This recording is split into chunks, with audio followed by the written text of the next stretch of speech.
familiar with the language. Excellent. Thank you so much. Okay. No, Thank you very much indeed for the opportunity. You're welcome. You're welcome. And I think we can wait 2 or 3 minutes. Yes, just to give time. Give time to people to join. I see the number of participants increasing, so we'll just wait a few more minutes. In any case, the registration of the event will be available tomorrow, so everyone can join and see our ideas. Okay.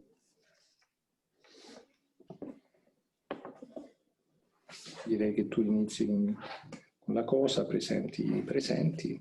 Absolutely. You tell me when we can start. Un minutino. Dopodiché, quando io mi alzo, tu prima chiudi la telecamera, ti metti...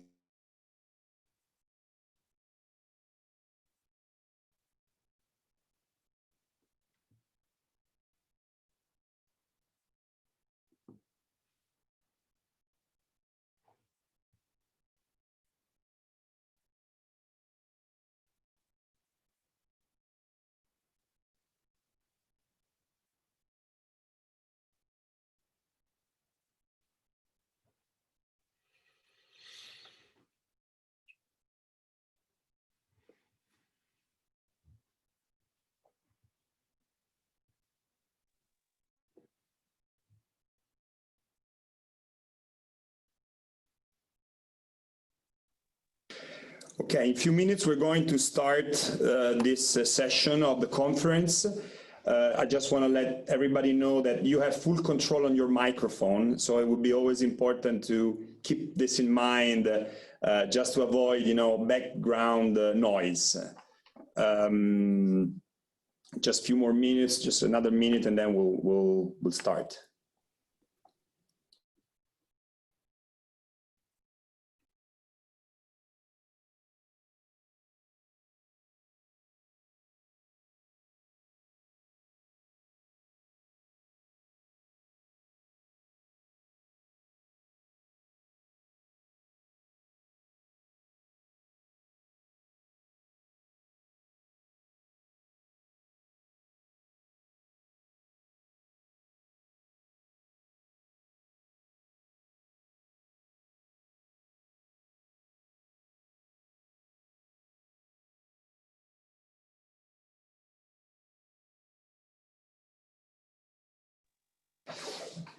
Okay, so I would say that we can officially start this session of the REMTech conference.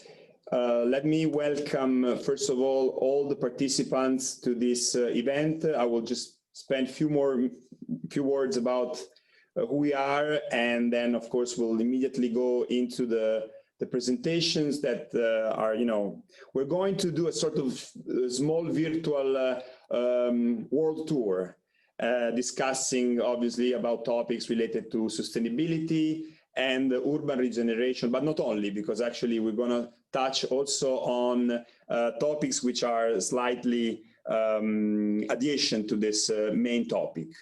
My name is Francesco Bedeschi. I am the director of the University of Arkansas Rome Center. We are talking to you from Rome, Italy. Just very few words about the center. The center is the European hub of the University of Arkansas, which is the public university of the state of Arkansas. And today I'm very pleased to have two friends and colleagues from my institution here with me, which I'm going to present in a minute. Next to me, there's Marco Mari, the Vice President of the Green Building Council of Italy, which, as you can see, has its banner next to us. And I want to say that the University of Arkansas Rome Center has been associated with the Green Building Councils basically since the establishment of the association. We have been constantly supporting the activities of the council. And nowadays we host the local chapter, the regional chapter of the region Lazio, being located, of course, in the capital. Then let me introduce you other guests for today. I will just try to follow the order of the presentations. Mr. Guido Giacconi. Guido is an engineer, and he is the CEO and chairman of a company called Interact Global. But he's also the national chair of European Union Chamber of Commerce in China, especially for the Energy Committee, and also former vice chairman of the China-Italy Chamber of Commerce. So Guido, who is currently still in Italy, but he's going to go back to China pretty quickly, will address exactly the Chinese perspective. Then we're going to jump to the United States, following a sort of counterclock round of the world. We'll land into the United States, where we have John Mendyke. John is the CEO of the Urban Green Council of New York, and John will bring us the perspective of what the city of New York is doing in obviously in the direction of urban regeneration and mitigation of the impact on the environment. Then, as I said, we are going to go to Arkansas, where we have Denise Anderson Thomas, who is actually the director for the EMEA, Europe, Middle East, and Africa desk for the World Trade Center Arkansas. And Denise will talk about the perspective of what's going on in the Northwest Arkansas region, where, by the way, the university is located. And we'll remain, obviously, within the university domain with Steve Luoni. Steve Luoni, who is a friend and colleague. Hi, Steve. I'm very happy that you joined us today. Steve is the director of the Community Design Center with the University of Arkansas, which is an award-winning unit of our university, very active in the field of community development, sustainability, resiliency. And Steve actually will bring us to the Hawaii, if I'm not wrong. So again, we'll travel. We'll still remain in the United States with Jeff Olson, hi Jeff, who is back in New York area, Saratoga, New York, if I'm not wrong. And Jeff, as you can see from the background, is an expert in the field of sustainable mobility, and he will talk about this important component of the story. But then we have two friends from Brazil. So we're gonna jump down towards South America, and we have Felipe Faria, who is also a friend of us. Ciao, Felipe, very, very nice to see you. Felipe is the CEO of the Green Building Council Brazil, and also member of the World Green Building Council Brazil. And Felipe will talk about some interesting initiatives which are going to happen in the state of Paraná. And really, last but not least, absolutely, Mr. Juliano Alves Pinto, who is the Undersecretary for Investment and Value Chain Promotion at the state government of Minas Gerais, I hope. Minas Gerais, sorry for my spelling. And Juliano is going to talk about a very interesting topic, which is slightly different, but very important, which will talk about the state efforts to diversify the economy of major traditional mining sites, which obviously has a very strong impact with also the urban environment, which are located close by. So thank you so much to all the participants. That was my introductory note. I will now turn the stage briefly to Marco Mari, since he is the chair of the technical committee of Remtech Expo Regeneracity, and he's the person who really sponsored this event. So Marco, thank you so much for being with us. Oh, thank you to all of you. Thank you, Denise, Felipe, John, Jeff, Steve, Giuliano, and thank you, Francesco. And in the backstage, Silvia Dari and Clara Cucco will help us to maintain stable the connection, I hope, without technical problem. So some few words to give an area to discuss and some ideas related to Remtech Expo in this digital international edition, and about Regeneracity, the area of Remtech related to regeneration. We can say regeneration of the city, regeneration of the land in general, and to have a wide view of our problems today. We all know that with the recent pandemic crisis, in a few months, really few months, all the wrong economic ideas on expansive austerity collapsed. and give place to what I think is important and a sustainable development ideas and philosophy. This kind of activity and concept requires an integration and a systemic approach between the entire production chains. And in the other side, if we see the construction chain and real estate chain, we see that these chain represent the greatest opportunities and in the same way the greatest problem for environment today. So we need to increase resiliency, we need to increase sustainability, we need to increase health and salubrity. But all these cannot be done with one country alone or with an organization standing alone. It's necessary to activate a dialogue that goes beyond the national competencies and involves all the international competencies and peoples. So I think this can be a good starting point for us to share our idea, to start a path, maybe I hope in this moment, to go beyond this event and to open some kind of collaboration.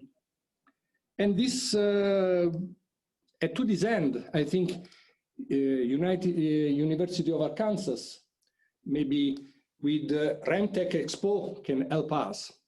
Maybe defining some ideas to spread in different countries. I'm looking forward for this, to what we can do together. Maybe in Brazil, we hope Brazilian country with one of the biggest community in green building around the world, Green Building Council, with the effort of some illuminated states, maybe with the activity of other countries and other idea, other point of view can help us to achieve interesting results. I really care about competencies, and I think universities must be at the center of this kind of thinking. But we cannot forget that is something related in the same time with the market. So thank you, Denise, for your point of view and the insights that you can help us to focus for the business area, that I think it's important to be focused, because I don't believe a lot in saints. I believe maybe in people that are maybe strongly connected with environment. I hope this small and very quick exchange of ideas can help us to maybe start something interesting together in the future. I hope from this table can arise some ideas to go beyond a simple moment to have friends around the table. I hope this pandemic crisis will end soon, and to have all of you in Italy with a good glass of red wine. So thank you, have a good job, do your best with Francesco, we'll guide this tour around the world. Mr. Guido Giacconi, I think start first, China, I think we can say China first, maybe, I don't know, I hope not, but depends. And I let Francesco go on with this. I'm very sorry, I need to go in institutional activities, but I think this, maybe these few words can help you to open and to break the ice. So thank you. Bye. Thank you so much. Thank you so much, Marco. And actually, thank you, Guido. I see that you are already moving forward. So the stage is yours. And thank you for joining us today. Thank you very much, Professor Bedeschi. Thank you to Marco and to the other colleagues joining today for being invited. I mean, I think we are going to have 10 minutes each. So, of course, talking about energy and urban development landscape in China is a topic that would take at least 1 week, but I'll try to stay in the 10 minutes. I mean, energy in China and the energy from China is going to play a key role at a global stage. I mean, with the United States, with Europe. I'm also advisor of the European Commission and the Chinese government for the Comprehensive Agreement on Investments between Europe and China, and sustainable development is one of the key pillars of the agreement that EU and China very likely could sign shortly.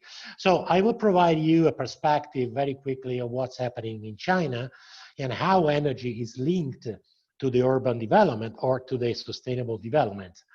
I try to go on.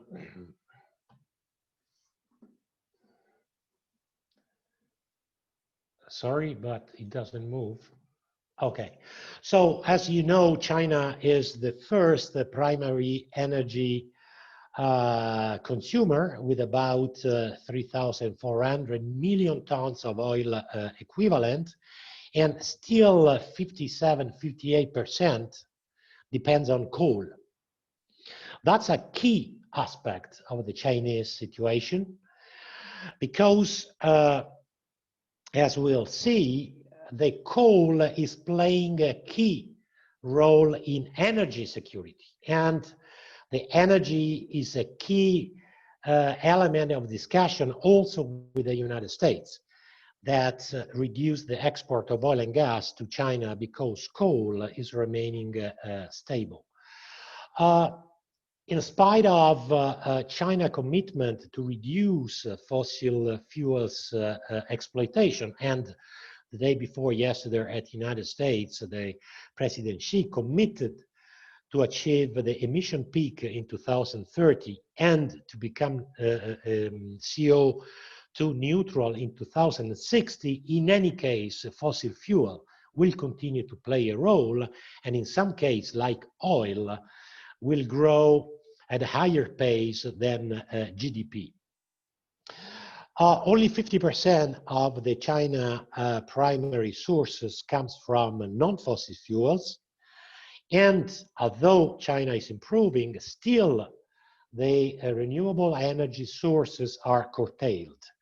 We have made a rough calculation. Only this 4% of curtailment it is only for wind, represent about 30 billion US dollars of unexploited energy in China. Energy intensity in China is still double than average Europe and is about 3 times the energy intensity in Italy. This is a chart that to our Chinese friends is something they do not expect. That Italy is a world champion of energy intensity as a manufacturing countries. This means that China wastes about 300 billion US dollars every year because of inefficiency in building, in transportation, and in manufacturing. And also China is still the highest producer of CO2 in the world. Of course, during pandemic, China was hit a lot, and we have seen from January to March a drop in CO2 emission. But since April, China is recovering, and we do expect that at the end of the year, at the end of 2020, the final total CO2 output would be higher or about 3%. China is rebounding. China has started again, and the last figures coming from production and the GDP perspective brings to a growth of about 4% this year versus the 6% of last year. And this is, I mean, astonishing versus the minus 6% in Germany, in Italy, and what might happen in the United States. Let's enter a bit into the urbanization. China urbanization is still ramping up. Today, about 55% of people are urbanized, when only 20% was urbanized at the beginning of 90s.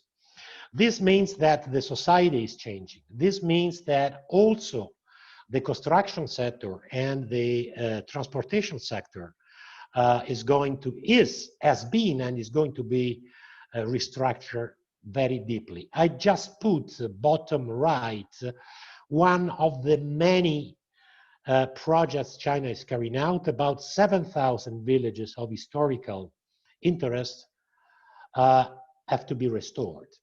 This is a huge opportunity for companies with advanced technologies that could couple with a still ramping construction development that, although slowed down, China is carrying out in the future. Going into the energy impacts, this is a study we did years ago. The district heating, for example, in China represent about 600 million oil equivalent tons, about 18–20% of the total energy. This has a huge impact on the retrofit in the urban communities, both villages and big cities, where the model for retrofitting has not been defined yet. This means that, for example, 30% of the energy consumed for district heating is wasted, because in China it's not adopted the pay-per-use, but the method of opening windows is adopted in the northern China to stabilize the temperature. So also basic brick and mortars methodology could improve a lot the China system landscape. As Professor Badeschi introduced, I'm also the national chair of the European Chamber of Commerce for Energy, and we are already addressing very strong recommendations towards the Chinese government, and from time to time we are listened for addressing the energy transition in a proper way. And in this energy transition, the sustainable development and sustainable building, the sustainable urban development plays a key role because it's the major contributor to energy waste in China. I don't go through all the recommendations, but most of these will be implemented over the next 5 years.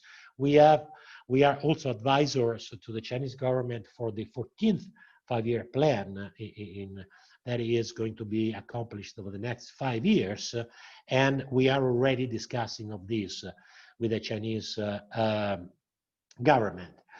If we go to the urban aspect, we have focused from the construction standpoint to the district heating and the heating. That is one of the major problems in China for wasting of energy. But on the other hand, it presents huge opportunities for cooperations and for our businesses and our companies to develop their profits and development in China. I will use just a few charts that I use with our Chinese friends when they talk of sustainable urban development. Because at the moment, the meaning of sustainable urban development in China is different than in our countries, where the sustainability, the investment and the cost plays a role. So it's the first choice that defines the sustainability, while environmental protection, but mainly energy intensity and construction energy intensity, plays a second role. Of course, I don't want to bother you in things that you already know. But these are very basic recommendations that still have to be adopted in China, where rigorousness, flexibility, and resilience is something that so far China has not adopted. China urban development comes from the Soviet Union. in the 50s and 60s, and their model is still from the Soviet Union. And retrofitting in a rigorous, flexible, and resilient way is going to be a huge challenge for China, but where we can play a significant role. Also, the methodology for using and for measuring a sustainable urban development is something that has still to be developed in China, and where we are playing a role to convince them to use different perspectives for planning the urban development. I always bring this example. This is the more sustainable way of cooling apartments because it's the cheapest. But from an energy sustainability standpoint, this is a waste of energy of about 50% in some cases, where the single unit could allow the household to save in the investment, but on a systematic way, this is a huge waste of energy. But still, the new constructions in China continue to adopt this system of autonomous cooling system. Other aspects that we are addressing are which drivers they have to consider in urban sustainability, where the financial sustainability is only one of the many, where social sustainability, environmental sustainability, and political government priorities and all together have to be taken into consideration. I would focus a few words about the political and government considerations. Since the tension started with the United States, China addressed a turning point from a national security standpoint in many sectors, in technological sectors, but mainly in energy saving and in exploiting at best the national primary sources. Still, the debate between China and US for the Phase 1 agreement that has been signed beginning of this year is focused on energy, and the political government stances are a key driver for urban development in China. Chinese are very keen on this kind of design, but we have demonstrated that this kind of phase saving urban development not necessarily is sustainable from an environmental standpoint. Then this project comes from an Italian architect, very famous one, but from an energy standpoint, it doesn't have any sense. We have demonstrated how it doesn't have any sense. So, for concluding, what we do strongly recommend to the Chinese friends and government is to have an holistic and comprehensive design approach where all the components have to be taken into consideration, to consider the energy usage and environmental impact all together in a holistic way, to exploit the digital innovation isolated solutions that cannot guarantee sustainability.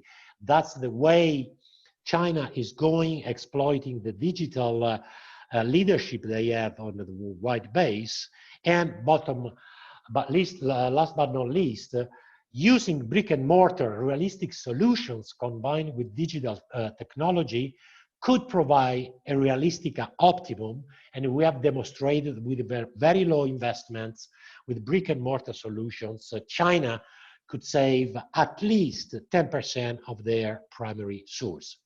So I've concluded. I hope to have been within the time, and of course I will be open to questions in case there might be any interest to deepen the Chinese situation. Thank you very much.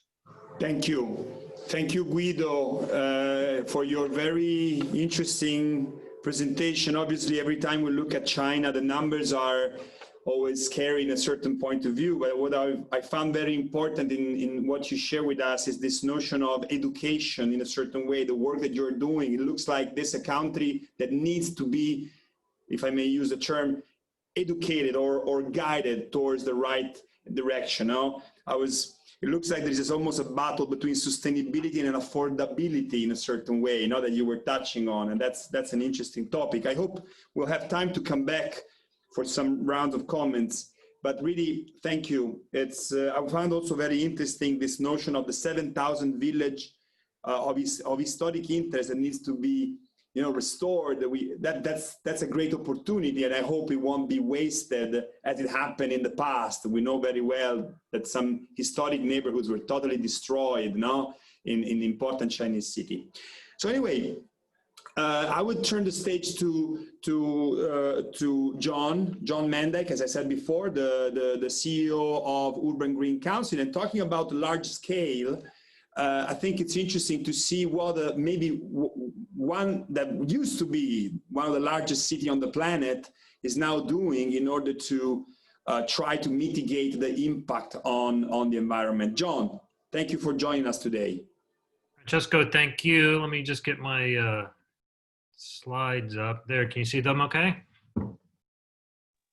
Perfectly. Great. Well, I want to thank Francesco, a good friend of mine for many years, for inviting me to join you. I want to thank my fellow panelists. It's great to collaborate again with GBC Italia, who I've been working with almost since the beginning. So very pleased to join all of you for this important discussion today. The only way we're going to solve the issue of the planet is through global collaboration, and it starts with events like this. So I appreciate the opportunity to participate. So I'm from New York. My name is John Mendyk. I come from an organization called Urban Green, which essentially is the Green Building Council of New York City.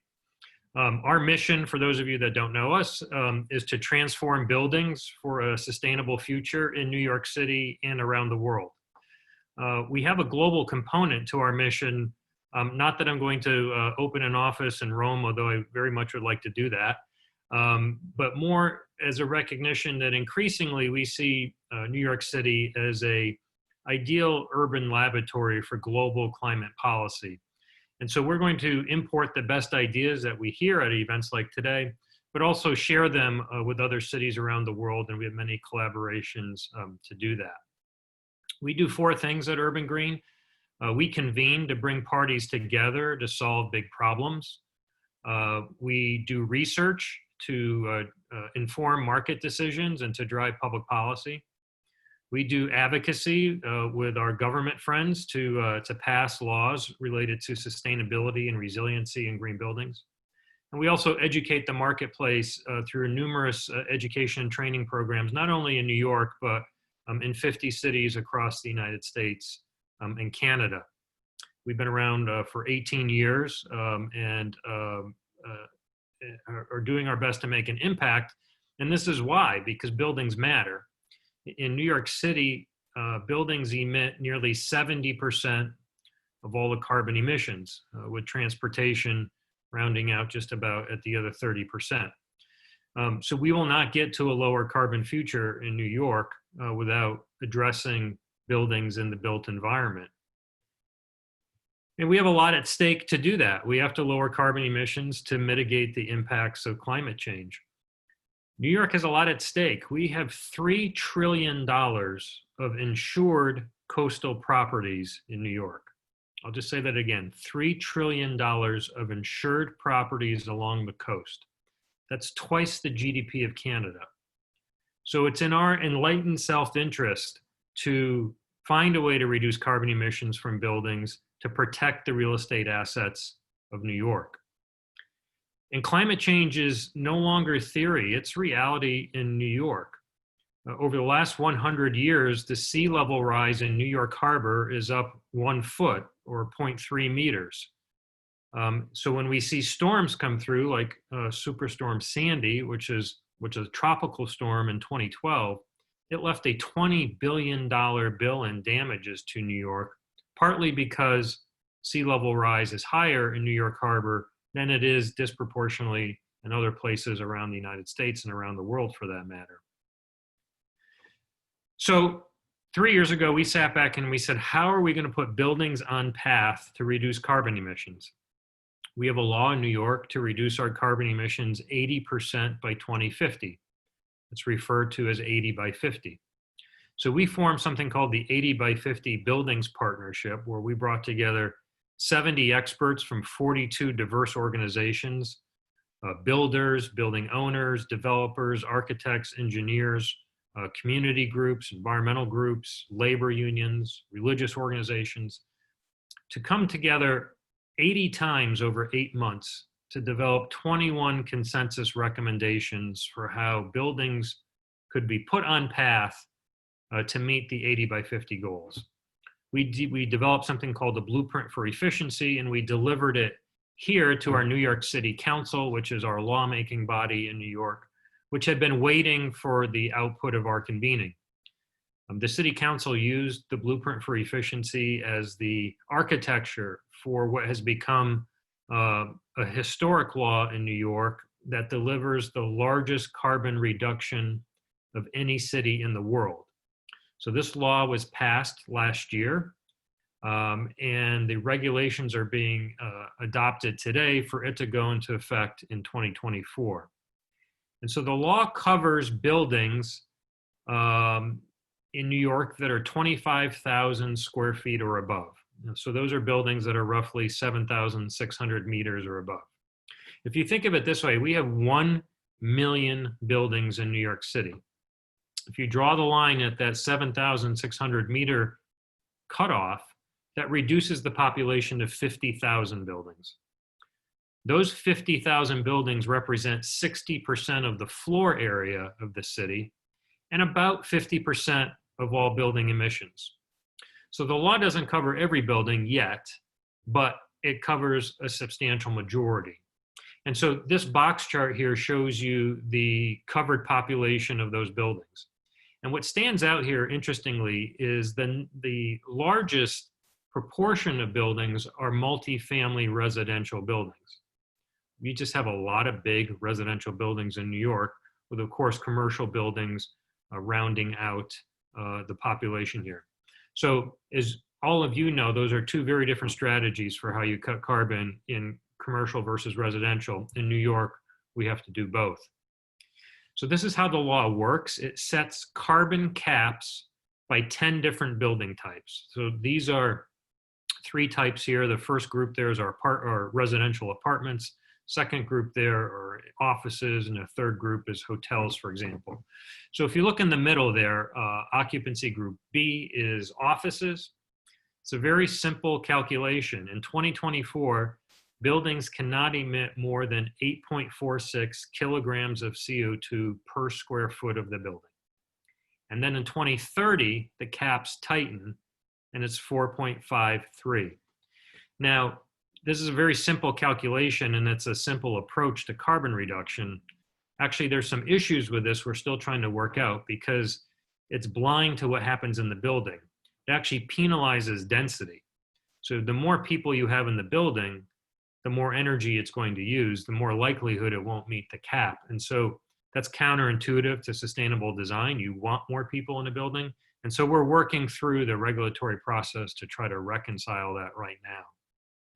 So this is a graphic illustration for how the law works.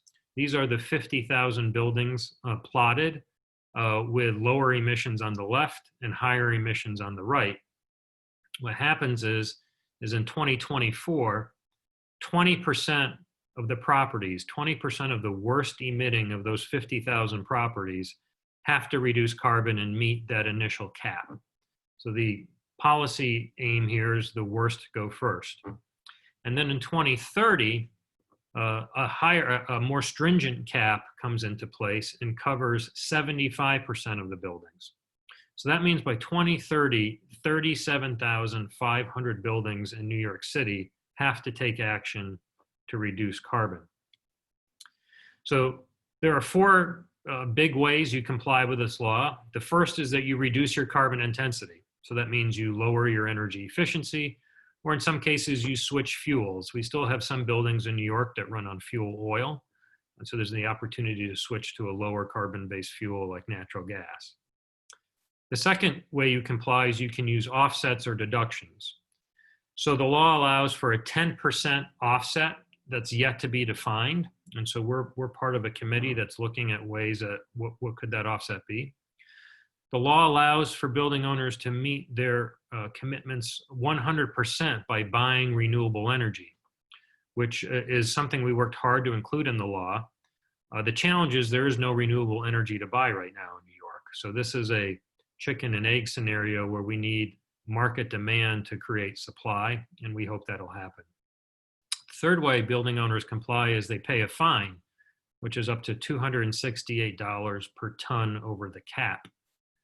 For the largest buildings in New York that I've seen, those are $4 and $5 million a year fines, and so they're significant. And the fourth way we hope you can comply is you could trade carbon between buildings. This is an issue that Urban Green is working hard on to include in the law. So I'll conclude showing you how this could work. You know, cap and trade or carbon trading is not a new concept, but as a city level policy tool for climate change, it's actually quite revolutionary. And here's how it could work. On the right side of this illustration, you have a building. We call it building B. It is 3 units over its cap and cannot get below it. This may be a high occupancy building. It may operate 24/7 with trading floors and data centers. It just cannot get below its cap. On the left side is building A. This building has the ability to get 3 units below its cap because it's ready to invest in energy efficiency. It's in the cycle to change its windows or its chiller plant, for example. It's a simple way this works. If building A can get 3 units below its cap, it ought to be able to sell those excess carbon reductions to building B that can't get below its cap. This way, building B comes into compliance and we get the carbon savings. If we don't have this system, building B then just pays a fine, which I understand a fine for penalty. But if you pay the fine, we don't get the carbon reduction, and we actually need the carbon reduction. So this is a way to look at it. Urban Green has collaborated globally with several of our Green Building Council partners around the world to develop a new report called Trading. It's on our website. We released it early this summer. We identify 11 big program design questions for carbon trading to work in cities. And then we identify 59 policy options for cities to consider who want to implement this approach. Our report here informs New York City's evaluation. The mayor's office is now looking at carbon trading and will release a report in January whether to move forward with carbon trading. We like this idea because it provides a new source of capital to fund carbon reductions, particularly in low-income neighborhoods that have had problems with sustainability because of lack of access to capital. And we like this issue because it is a global solution. We can create a global dialogue on this issue for how carbon trading can work for buildings as a new policy tool to unlock the climate and carbon savings that we need. So we publish all of our data and all of our research on our website, urbangreencouncil.org, or you're welcome to follow us on our social media.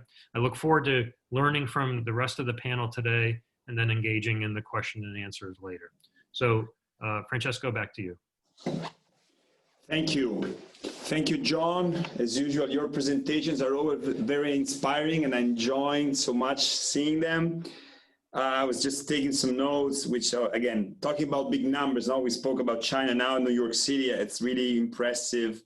I have a quick question, if you don't mind, because Sure. Something that really hit me was this notion of the multifamily residential buildings being one of the most almost the most dominant section. The question I have, how do you see the problem of putting people together? And this is a very Italian question. We come from a country in which you have multi-owners in the same building. They cannot find an agreement on anything, Even if you're bringing money now, we have this new law that provides a lot of money to the condominiums.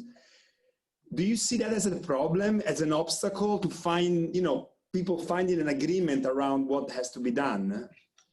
For sure. I think that's an obstacle to the whole law. But in the multifamily area, we have 3 big segments in New York. You have rentals, which makes up the majority of the segment. Then you have low-income subsidized housing, which makes up a large portion. And then you have the multifamily where it's either condominiums or co-ops of units collectively owned in the same building. So it's not as big a slice of the pie. but it's a very important slice of the pie. Typically, all of those buildings have some type of board that governs the organization. But we really view this as one of the greatest challenges because these boards are great, but they're not energy experts. And this is a very complex law. And so we're looking for new business models, frankly, and new service providers to be able to aggregate those boards to help them understand how you meet this law. In the context of carbon trading, for example, it'll be very difficult for one building to decide to trade carbon. But if somebody aggregated a block or a neighborhood of those buildings, then you could have scale. And I think those are the models that we'll see evolving in New York over the next 10 years. Thank you. I think we will all look with very, with great interest towards this experience. So it's really, really fascinating. And thank you for sharing with us the place where we can access these resources. Okay, so now let's jump in another portion of the United States, which is also very familiar to me, is the state of Arkansas. And I'll turn the stage to Denise, who will give us a little bit of an overview about this very interesting district, which, as you will learn, maybe many of our guests today are not very familiar with this region of the United States, but there's a lot of interesting things going on. So Denise, thank you for being with us today, and the stage is yours. Thank you for having me. I'd like to thank all the panelists for allowing me to participate, and thank you, Francesco, for inviting me to give a little overview of the region and of the World Trade Center. Many of you know that there are World Trade Centers all over the world. There is approximately 300 World Trade Centers in over 100 different countries. The World Trade Center Arkansas's license is held by the University of Arkansas Fayetteville. The Rome Center in Italy is a part of the University of Arkansas Fayetteville, so it's a nice little family. We work collectively together. Specifically, Francesco and I work quite a bit on bilateral and trade and exchange, not just educational exchange, but also business facilitation. We've done several events at the Rome Center and work closely with the educational institutions to further economic development for the state, as well as furthering bilateral educational programs globally. So that's something that we're really proud of. The work that we do really does help facilitate exchange of information, intellectual property, ideas, and thoughts. The World Trade Centers work together to do that. And the relationships that you all are forging today, we would be more than happy to help facilitate reaching out to other people within our Rolodex and the databases that we have to share that information. So I'm going to move ahead a little bit and talk about the region. Arkansas is known as the natural state. It's a very pretty place. It's all green in the summer and spring, and then its fall foliage is fantastic. One of the things that we're not known for are our trails. We have trails everywhere. In the state of Arkansas, there's only about 3 million people. And in the Northwest Arkansas region, we touch Oklahoma, Missouri, and Kansas. And in that touch, we only have 550,000 people within the region of Northwest Arkansas. So we have trails that are connected to the art museum. We have trails that are connected to the university. We have trails that basically connect the entire region. There's over 200 miles of trails within Northwest Arkansas region and over 300 miles of trails within the state parks. And they're all beginning to interconnect. So I leave you with a few pictures of the market and some of the things that we have. What's important about these trails is that they do connect business and industry. So the greenway that you see with Walmart Home Office is in the middle of Bentonville. That greenway will connect to the parks, it will connect to other companies, it will connect to the educational institutions. So people can literally ride their bikes all the way through into Walmart Home Office. The home office that they're building will have native grasses, beautiful shrubs. They're trying to create a bit of an ecosystem. In Arkansas, it's not unusual to see wildlife traveling down the street with you. It's not unusual to see different types of animal species walking along the roads, which I love that. I'm from California, so we don't get much of that. So in this market, it's very pretty, but I really respect the fact that Walmart is looking at what they can do to keep the ecology and the natural wildlife and the beauty of the environment. within the middle of Bentonville. If this upper corner, there's the Crystal Bridges will be there, and that will also connect through that greenway. So that would be really a nice bike ride or a nice walk through the parks to get to that location. They're also doing foliage and changing the landscape down the roads leading up to Walmart in 4 different roads that come off the highway and to various parts of the city connecting home office. So here are some of the highlights with the market in Arkansas. Most people know that we are the home of Walmart. We're also the home of Tyson Foods, which is one of the largest, if not the largest, protein producer in the world. We are just found out that we are the largest producer of steel with Big River Steel, which is in the Delta. We are the home of JB Hunt Trucking, the 6th largest trucking and transportational logistics carrier. We are the home of the Clinton Presidential Library. I'm going to hit the highlights with the university because I think it's really important to think about that, because the educational institutions really help facilitate what we do at the World Trade Center through trade. The educational portion of it is completely one of the most important things that we do, is sharing that intellectual property and that intellectual information. And the information that you all are sharing today, I think, is really important to help drive things and move them forward. So we do have the Phage School of Architecture, which I believe it's there's someone on the phone. Unfortunately, Steve, yes, Steve Luoni. Thank yes, you. Steve. No My brain disappeared. Steve is on the phone. He's going to talk about that. So thank you, Francesco, for saving me. We have been recognized for several architectural awards on campus and throughout the state. The Sam and Walton is #1 in supply chain. We have the Fulbright College Arts and Science, and of course the Rome Center. Now, the way that all of this has worked with us in our region, which makes us a little different, is that we actually have a council, and that council helps pull all of the pieces that we're talking about within the state together, or within our region, I'm sorry, of Northwest Arkansas. They have a strategic plan that helps build programs, opportunities, philanthropy, different methods of living a better and a holistic way of life. I think that makes our Northwest Arkansas a great region. We have a film festival, which this year, because of COVID, we weren't able to do it the same way. So what Walmart did was Walmart put movie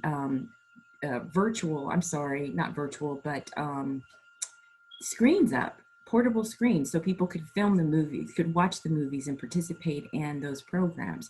We have the Walmart Amp, which is an amphitheater, outside theater that, except for the dead of winter, there's concerts year round. We have a Walton Art Center, and that art center does a lot of performing arts, from things from New York on Broadway. We have a fashion scene here, which most people don't even know. That's connected to the university as well as we're doing now programs with Italy. Not just through the Rome Center, but with different parts of the country of Italy in fashion and apparel. So there's a lot happening. And I think that all of these things really play into how we live, how we work, and how the environment that we're in within the state really is moving forward in a very progressive way, with only, again, 3 million people and 550,000 in the Northwest Arkansas region. And the components that work together to help make all of that happen really is predicated on what you all are doing today and the conversations that you're having today. So I just want to leave you with the thought that we are here as a World Trade Center to support, to help, and to inform, and to share information as needed. And thank you. Thank you, Denise, for this wide and interesting overview about this region. You know, I'm always, again, as you imagine, working in Italy and representing the university here, sometimes it's kind of weird, because when people ask me who I'm working for and I tell the University of Arkansas, you know, Arkansas is not really a place that is commonly known abroad. I mean, it doesn't maybe belong to the American stereotype. It would be much easier for me to say, you know, I work for a university that is based off New York or Los Angeles, or places that are definitely more interesting, or famous, sorry, than interesting. But what I think it's very important, what you just showed us, is the role that, for example, large companies such as Walmart, which, as we know, is the largest company in the world, are, the approach they're taking in order to promote the development of a region. I know that Steve probably will touch on that as well, but I think this is really something that I think it's important, because I see the opportunity there to, we're talking about the educational value of certain actions, and the rural part of the United States maybe sometimes need that kind of example. Now we were discussing this with about China, and so I really, that's really interesting. So Steve, since we are on the topic, and Steve Luoni is a friend, a colleague, and as I mentioned at the beginning of the session, he's the director of the Community Design Center, which is really a little jewel of the Phage School of Architecture within the University of Arkansas. And they won a lot of awards for the work they've done, not only in the region, but also in other parts of the United States. So the stage is yours, Steve, and thank you for joining us today. Yeah, thank you, Francesco. And hello, everybody. Good to meet you. I'll just jump right in for time's sake. I'm talking about short food supply chains, and that's mostly what this presentation is going to be about. By April 2020, tens of millions of Americans suddenly became food insecure, adding to the 14% of American households already experiencing food insecurity before the pandemic. Local farmers dumped millions of tons of foods due to economic lockdowns, while contract farmers looped into monopolistic grocer and industrial food supply chains were unaffected by the short supply chain breakdowns. So our small farmers who supplied restaurants, schools, universities, hospital, the entire food away from home market, which constitutes 53% of all of our food consumed nationally, saw their markets evaporate overnight. Urban food hubs, or community food hubs, that once dotted American cities before the rise of industrial ag in the 20th century, would have processed and redirected food supply to consumers, avoiding this kind of wastage, hunger that we're still experiencing now, and the kind of wealth destruction that's happened among our farmers. Excuse me.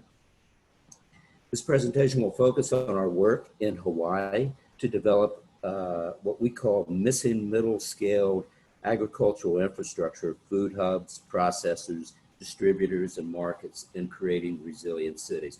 This is by no means an attempt to replace Big Ag, but it is an effort to provide redundancy and provide local and compressed supply chains that accompany Big Ag. Just a few words about us. The University of Arkansas Design Center is only one of a few teaching offices and schools of architecture nationally. So we have a professional staff of urban designers, architects, landscape architects that work with students in our downtown center, about a mile from campus. Our mission is to promote creative development through combined education, research, and design solutions. And I've been here for 17 years.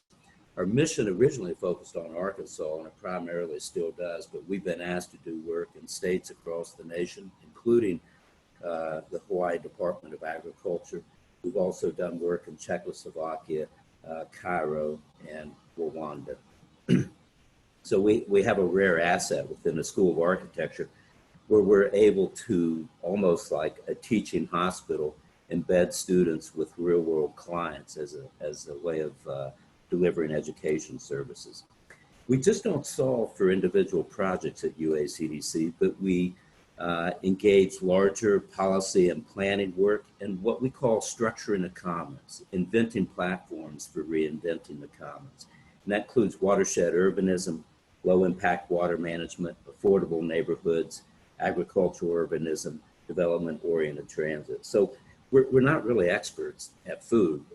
It's just one of the platforms that we have brought design expertise to. And we work with food scientists at our university and also at the University of Hawaii, as well as our resiliency center that's here at the university. So, you know, before I dive into the Hawaii work, just a little bit about feeding food or feeding the city from the middle. We did a food city study, a scenario plan for Fayetteville. It's called Fayetteville 2030. It was funded by the Clinton Global Initiative. It's on our website, but basically is an extensive report on what a city could look like if it fed itself from a local food supply chain. And we did nutrient analysis as well as examining what infrastructure would look like if one were to grow food in the city. But basically from that study, there's 4 things that you need to think about food in this growing food in the city: soil composting or nutrient management, growing media and infrastructure related to wetlands, food parks, greenhouses, hydroponics, waste recovery and energy districts related to our municipal infrastructure, and something I'll focus on today, food processing and distribution. And as I mentioned, America once had community food hubs in the city. We processed, distributed value-added food in the city.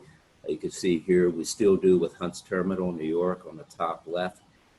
Top right, Faneuil Hall, and at the bottom, Pike's Place Market, Seattle, which are essentially now tourist attractions. But, you know, amazing chunks of downtown were once devoted to processing and distributing food. That's no longer there. Food is absent from American policy and planning. So that kind of frames our thinking about rebuilding the local food economy in Hawaii. Hawaii is an interesting case. Hawaii suffers a lot of resiliency challenges. It's the most isolated inhabited landmass on Earth, and it imports 93% of its food from long supply chains originating in the continental U.S. That's also complicated by the fact that it can't receive foreign shipments because of the 1926 Jones Act in America. All international shipments to Hawaii have to go through the mainland, unload their shipment onto a domestic ship with a domestic crew, and then go to Hawaii. So it adds 25% to the cost of food. The transformation of corporate farming to a local diversified economy is possible in Hawaii only through state intervention, where they are planning on providing farmland, water, and food processing facilities to small growers. It's really expensive for small growers to get into the market. The other thing to think about is the average age of a farmer in Hawaii is 63. So you have an island where only 5 days worth of food is stocked in the stores, really making them susceptible to breakdowns, food supply chain breakdowns. So what we provided here, this is on our website, and take a closer look at it because I'm going to have to fly through some of these slides. We provided food hubs, which is not really a retail market. It's mostly a wholesale market to align big suppliers with consumers, you know, military, hospitals, schools, grocers. So it's not really a small-scale retail market. We also have a food innovation center that we're doing for the university, and then base yard prototypes for remote farms that are off the grid can process food according to new food standards. This is the food hub, which is the cornerstone for our food economy. This will process about $50 million worth of produce on Oahu, which is Hawaii's largest island. It's about 1.6 million people, the 2 million person state population among the 7 islands. This food hub is not just a processing facility, but it's also a neighborhood anchor. It's a food incubation district. It's also a housing district for agricultural workers, 80% who live at poverty level in Hawaii. It also entertains cultural tourism. So you see in this diagram, workforce housing, tenant food producers. This is really about building a local food ecosystem, not just for processing and distribution, but also for value adding, inventing new food products, not only for local consumption, but also for export. One of the big challenges is complying with new food standards in the US, which are predicted to put about 30% of all farmers out of business because of the stringent requirements. It's really based upon scientific-based protocols for preventing contamination. Some of these facilities are almost like building a facility for producing chips. I mean, it's very high-end technological facilities, and this is really why we need public sector support to help do this. This shows you a little bit of the infrastructure. We have to have our own water infrastructure on this food facility campus, and it also becomes part of a legacy projection. You could see here that water towers are projecting images from a still beloved plantation era in Hawaii, which was the mainstay of an ag economy up until about 20 years ago. We also provide housing for ag workers, and this is really important because we're losing, the state of Hawaii is losing ag workers because of the level of pay. So this is a way to build in amenities that support the redevelopment of not only an ag workforce, but also a skilled ag workforce, as this food hub will also offer food innovation, maker spaces, and innovation laboratories. And it also builds in transportation infrastructure because of the canyon system in Honolulu. We have to think about bicycling, pedestrians, so a bridge that connects the food hub with downtown will become an important investment in this neighborhood anchor that's also a food hub.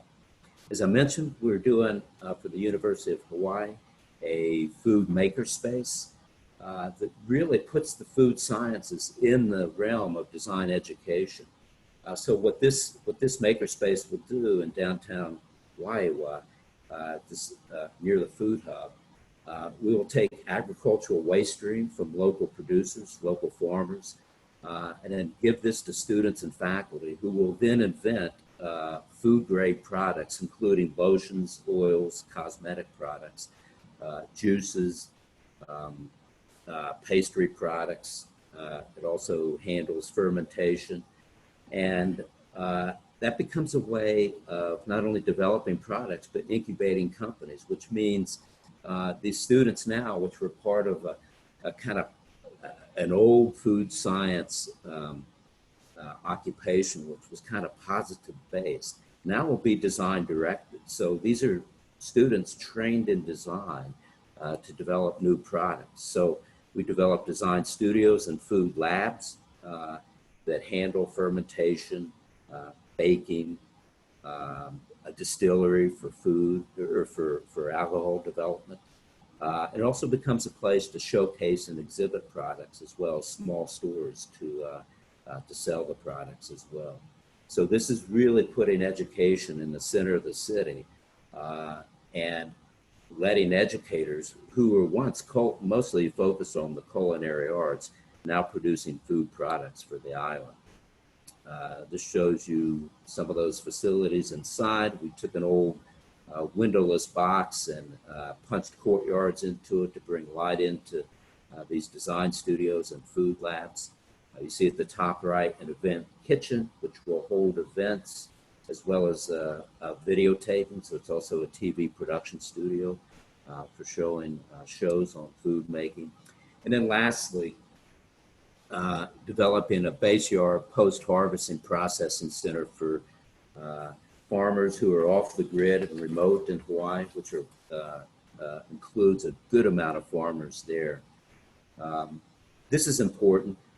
We've developed this so that they can comply with food standards. Each farmer can take this kit of parts that we've supplied and tailor their farm to crop type, to scale, to their off-grid capabilities and need for change over time. And one thing I want to leave you with, typically when we talk about sustainability and resiliency, we mostly talk about the design and technical end. But these aren't the big challenges. I mean, we could, through design and science, we could remedy a lot of our challenges today. The big stumbling block to design and science are sustainability deficits that are related to political and social decision making, particularly in affluent countries. And this comes from Abner Offer's book, The Challenges of Affluence, which I would recommend. But basically his argument is this: affluence breeds impatience, impatience undermines well-being. The market's eclipse of institutional sectors does not assist people in factoring long-term benefits. Indeed, the rapid rise of novelty overwhelms commitment frameworks that underpin good judgment. And so the privatization of choice displaces the moderating forces of social counsel. These are all deep problems of the commons, and these are part of problems that we have to bake into science and design as we think about addressing resiliency and sustainability. Thank you.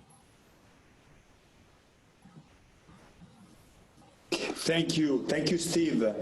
I'm really glad that you presented today and you touched on this notion of food, because as we all well remember, even the World Expo of 2015 that happened in Italy years ago was actually centered on this notion of feeding the planet, and many times we forget that there's such a great relationship, an important relationship between the food, the way we provide sustainability in terms of really to maintain the life of people and where they live. And I found very interesting this notion. I never thought about the Hawaii in the sense of the isolation.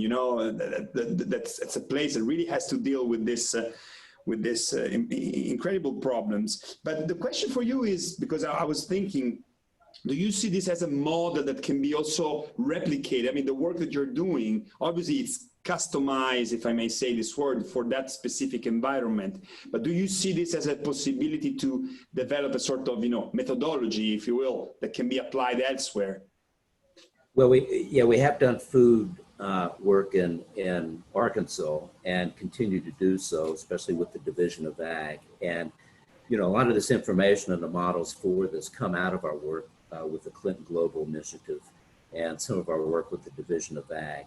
But we think Hawaii has the best chance of implementing these compressed supply chains because of urgency and because basically Hawaii is a different type of U.S. state. The way it's explained to me is that everyone there thinks like a village, and there are upsides and downsides to that.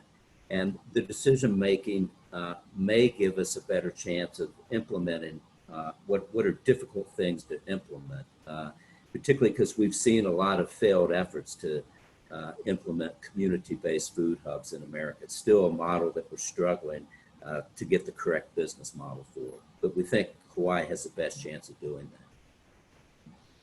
Thank you. Thank you so much.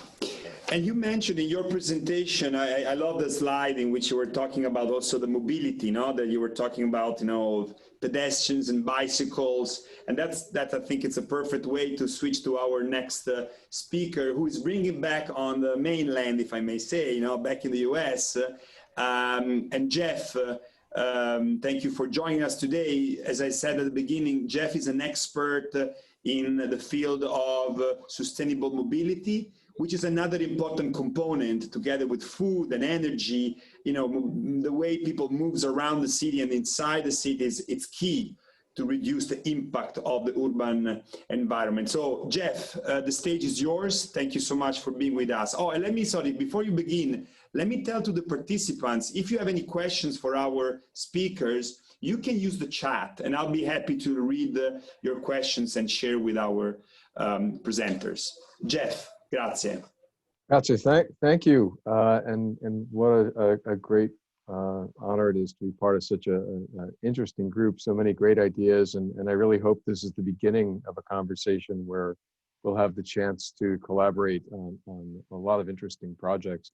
I think in many ways I connect together the groups here today in Italy, Arkansas, New York, Brazil, and other places, and the various roles I've had have connected to many of them, and you'll see that in some of the projects I talk about today. Simple things in the world that we're living in right now matter so much. Creating enough public space for someone to sit in what used to be a public street and now has become cafe space. The example you see here.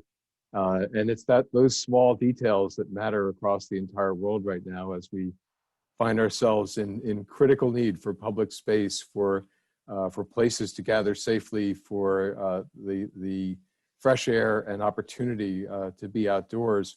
And it's making us rethink. As was said earlier, 50% of the world's population living in cities, rapid growth of many of those cities around the world, huge demands for energy and great impacts on the environment. And it is, you know, a million little details that we have to get right in order to make that kind of change. And I know, Steve, your comments about changing culture and the bigger issues that are there are so significant. And they matter both at the personal level and they matter at the societal levels as well. So now I want to start, you know, I'm very fortunate to have attended architecture school in Rome. This photo has always been one of my favorites. And you can see the graffiti on the bridge actually says Amore Roma. And it's an image I'll never forget. And I hope there comes a time very soon when we all could be meeting in Italy again. And the experience of being in the great heritage cities of Italy and other places of the world really changes your perspective of what is possible and how we have the capacity to build the built environment that shapes our lives so much can be done with great beauty. And let's hope we're all part of that. When we think about, you know, remediation and the topics of this conference today, we almost have to rethink the definitions of some of the terms. And when we think about sustainability and resiliency in a time of significant issues of social equity, in a time of pandemic, and a time where those issues are nested within climate change, a problem that will not go away in the short term. And we have to do, you know, significant things. And to our friends in Brazil, this photo is Curitiba. I was fortunate enough to be there and see this great street that was built in 3 days, was called the 72-hour street, transformed a 4-lane urban highway into a really great pedestrian space. And cities like Curitiba are leading the way with making those transformations happen. But I'll bring you back to the United States, my home country, and tell you a little bit about myself. And anyone who can guess the answer to this question will get a prize at the end. This quote, someday we'll look back on this, it will all seem funny, will come up again in just a few minutes. And it's a lyric from my favorite musician, favorite artist, and I think one of America's truly great treasures. Anyone who knows the answer to which song that is, which artist, and which state in this country this image comes from, please let me know. But, you know, we see images like this in our society, and not just here in this country, but all over the world, where our sense of how we use energy, of how we move, is distorted by the wealth that we have, by the opportunity we have.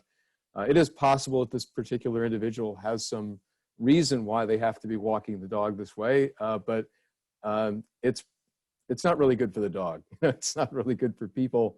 And we need to rethink our actions. And in order to do that, we have to rethink the way we build our community. So I'll come back to this image in just a little while, and you'll see where the song comes from. But, you know, to make this personal, and then I'll start talking about some of the cities we've had experience with. This is my brother, who until fairly recently was in significant ill health, some very, very major challenges in his life. The one thing he wanted most was to get a bicycle, and I got him one. He lives in a place where he rides it every single day. He's lost more than 100 pounds and is now no longer on most of his medications. And if my brother can do that, anyone can. Believe me, it is possible that we can change the world, and we do that one person at a time.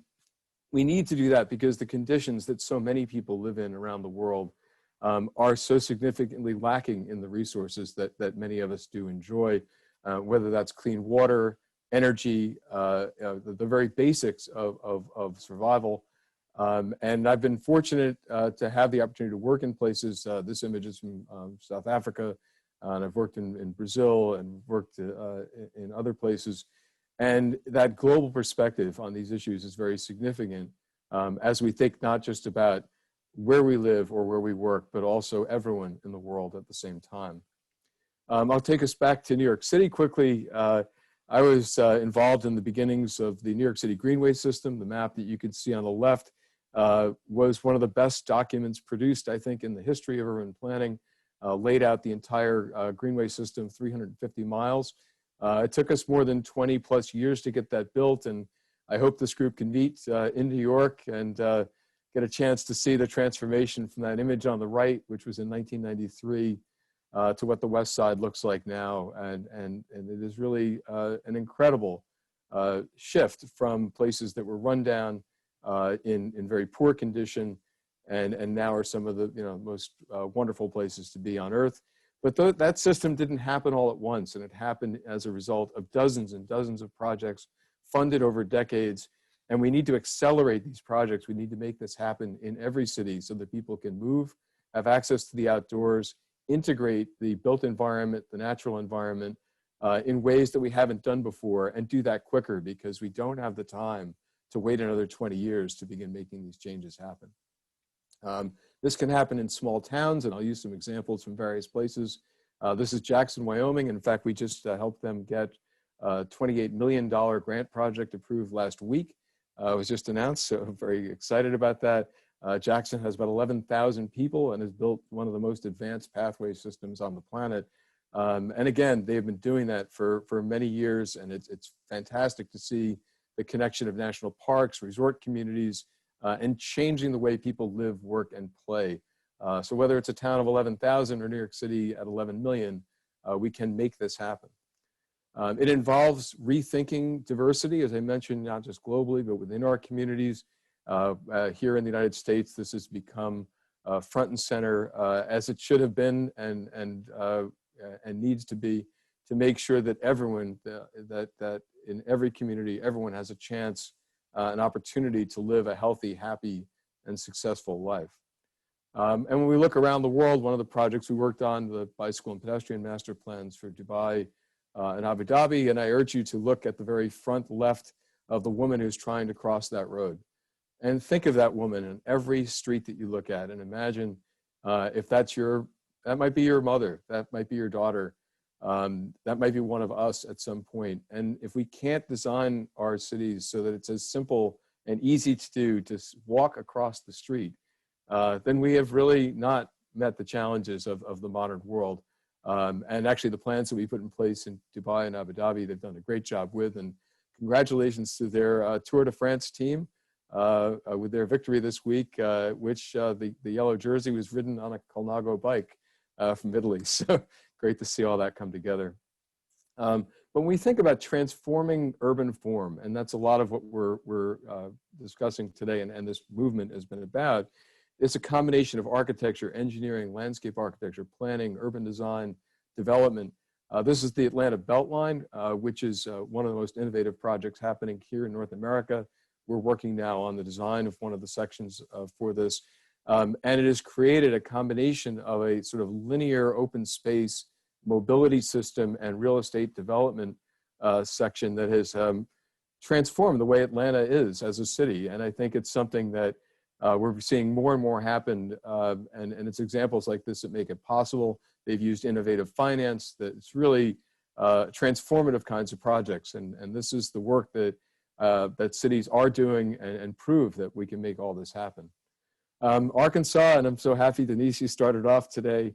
One of my favorite projects. I was involved in the Razorback Greenway from its beginnings.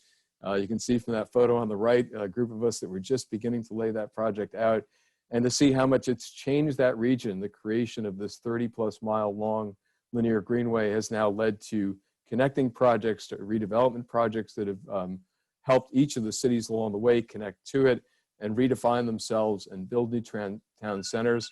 And it's so exciting to see the possibility of these projects and the potential realized in places that have been able to make that happen.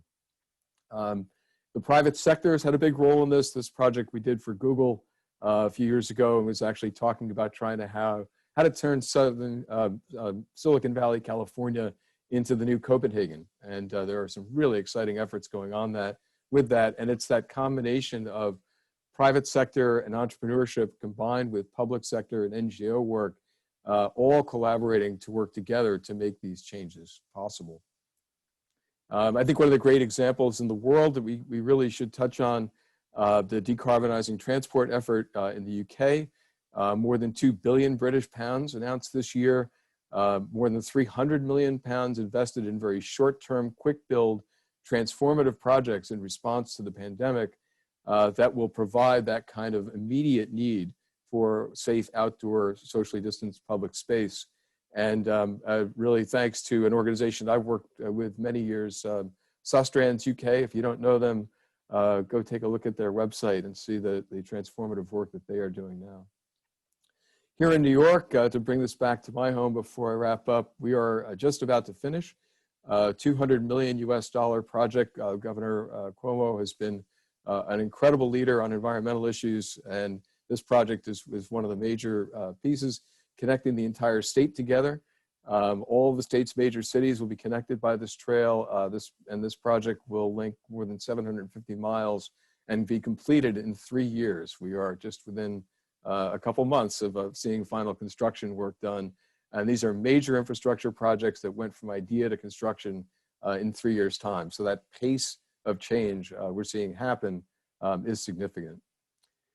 So we need to both be building sort of quick build solutions, and I hope we'll get to host this group in New York at some time soon, and to be thinking about the long term at the same time. It's one of the big challenges we face, but as was said earlier, we've got trillions of dollars of real estate that are threatened by climate change. We need to reinvent the way that we live, work, and play in order to be able to continue to live in the cities of the world. And this is a global issue. I'm very fortunate to be involved with the World Resources Institute and the great work that's being done in many countries. And you can't go to a place of the world where these issues aren't important, where there isn't some unique way to connect that with local culture and to make sure that we're thinking holistically about how cities develop. And I just want to mention one of my more transformative projects that I've been involved in. We were the ones who our company launched City Bike and the bike share movement here in North America. You can see bike number 0001 there at City Hall on its first day. I hope those of you who come to New York, every time you see one of those blue bikes, I know it makes me smile still every time. That company has since been sold, is now owned by Lyft.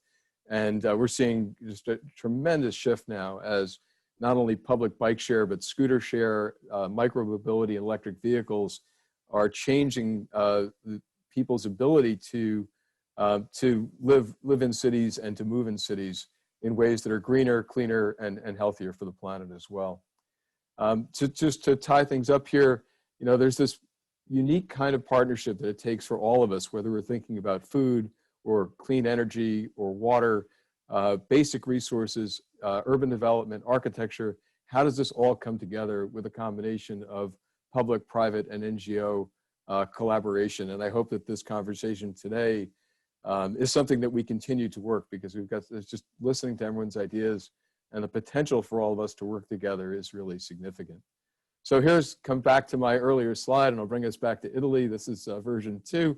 And it shows that someone could be walking the dog while riding a bike and having an absolutely wonderful afternoon. This is a resort town on the coast of Italy that I was lucky enough to be in. And for those of you who may not have guessed it yet, the lyric, someday we'll look back on this and it will all seem funny, comes from Bruce Springsteen from my home state of New Jersey. And the song is Rosalita. So if nothing else today, when you get a chance, maybe listen to some of Springsteen's music and think about some of these ideas, and hopefully get out, take a walk, and ride a bike as well. So thank you very much. Really honored to be part of the panel, and hope we can continue this conversation. Thank you to everyone for the work that we are all doing to try to make the world a better place. Thank you. Thank you. Thank you, Jeff. Also for you, I'm very happy that you were able to join us today, because obviously, we discussed about big topics from energy and, the big problem that New York is facing, but then we touched on food and now on mobility, which, as you know, it's actually one of the most powerful tools that we have in our hands in order to reduce our impact. And, I have to tell you a little bit of, a personal story, because your presentation reminded me too. I found myself in 2 real situations I lived in the United States twice in my life. The first time I was in Mississippi, and I experienced the situation of the lady that you were showing in the photo, not trying to cross the street coming from Europe. It was easy for us and normal for us to walk in the neighborhood. But then when we got to the street, it was almost impossible for us to cross. And that's where we realized that they were not designed for pedestrians. So I know exactly what you mean with that slide. And I also enjoyed, on the other hand, when I lived in New York, the amazing bike share system. And I remember biking under the snow, but it doesn't matter. It was so comfortable and so easy to move around the city of New York that unfortunately in Rome we're still struggling. And we know that these kind of things are very difficult to implement. There was a lot of pushback, I know, also in New York at the beginning. We know that these things are never easy, but I think that's really the way to go.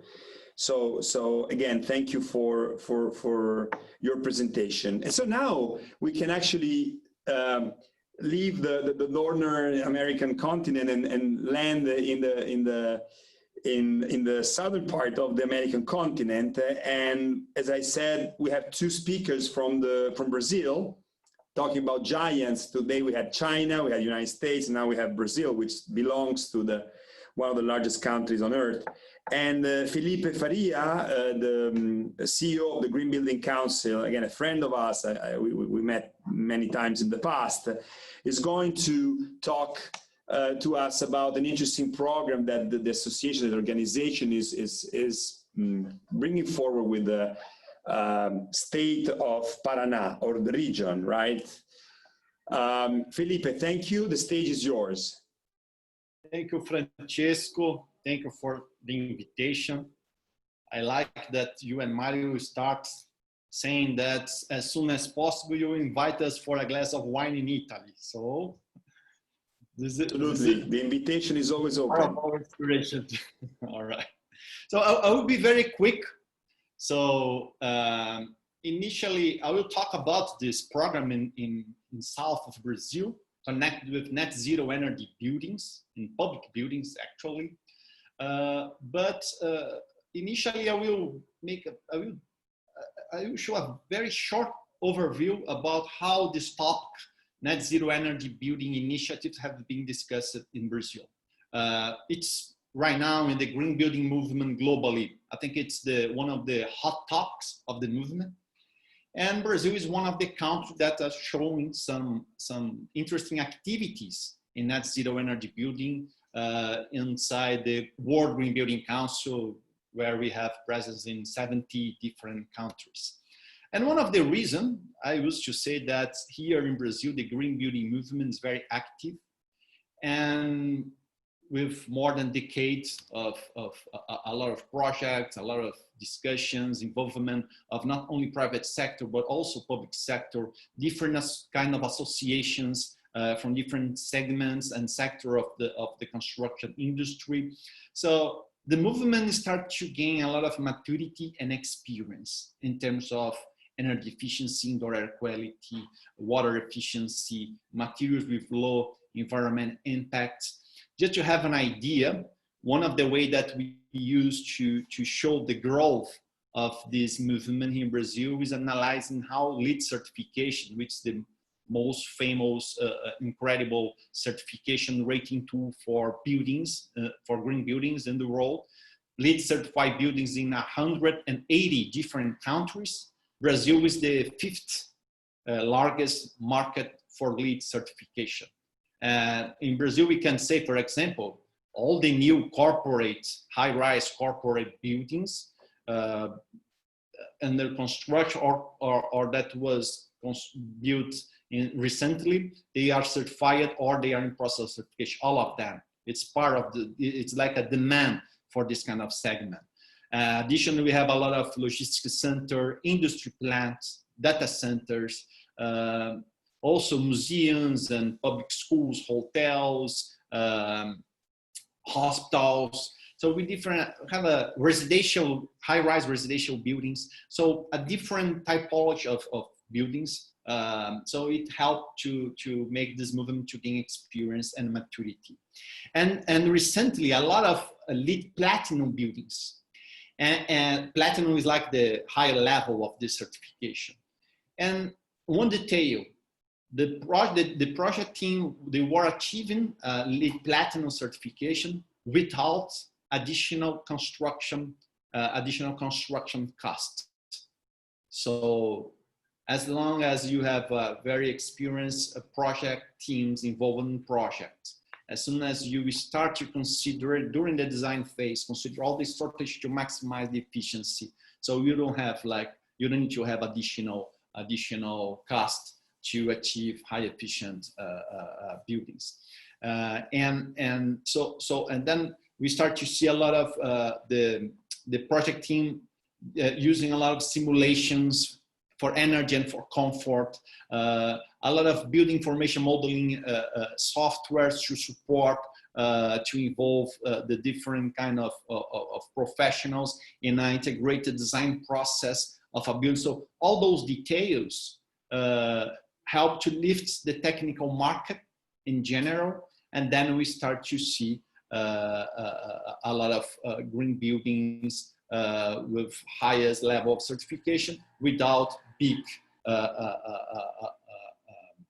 increase in the construction cost.